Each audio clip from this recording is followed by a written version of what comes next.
والسلام کا زمانہ ہے. قوم آ کے عرض کرتی ہے کہ اے اللہ کے پیغمبر سانو بارش نہیں ہو رہی.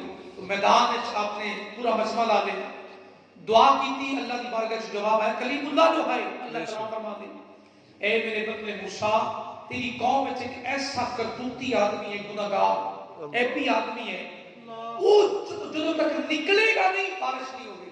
اللہ وہ جدوں تک نکلے گا نہیں ادوں تک بارش نہیں ہوے گی. ایک دی وجہ سے سب کے عذاب ہو رہے.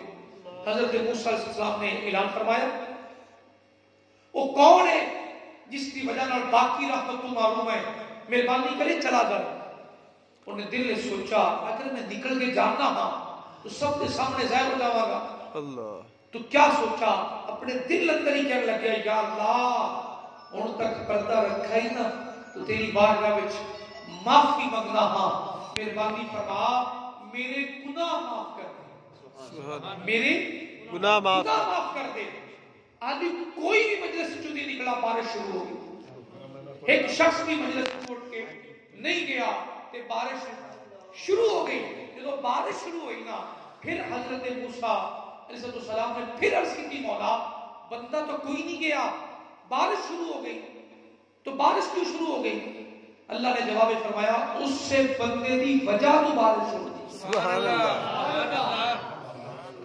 جس بندے دی وجہ تو بارش بند آئی پیغمبر دی بارگاہ وچ اس بندے دی حوال دے نال کیا گیا کہ بھئی بارش نہیں ہو رہی, وہ گناہگار نکلے گا تو بارش ہوے گی. ہن بارش شروع ہو گئی تو جواب آیا اے پیغمبر ہن بارش کی جو وجہ بن رہی ہے نا ہن وہی بندہ بارش کی وجہ بن رہا ہے جس کی وجہ نال بارش نہیں ہو رہی سی.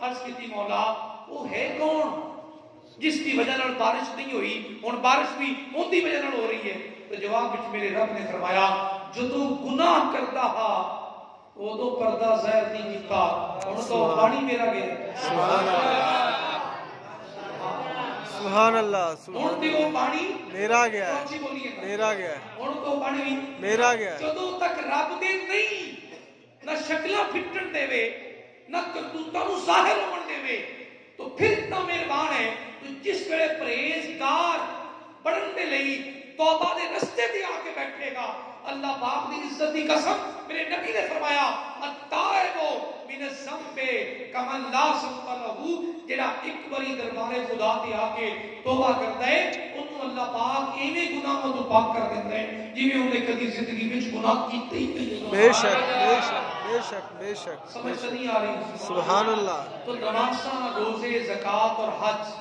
دوائی تو ضرور ہے روحانی سکون واسطے, لیکن جدوں تک پرہیز نہیں ہوے گا نا ادوں تک روح کو قرار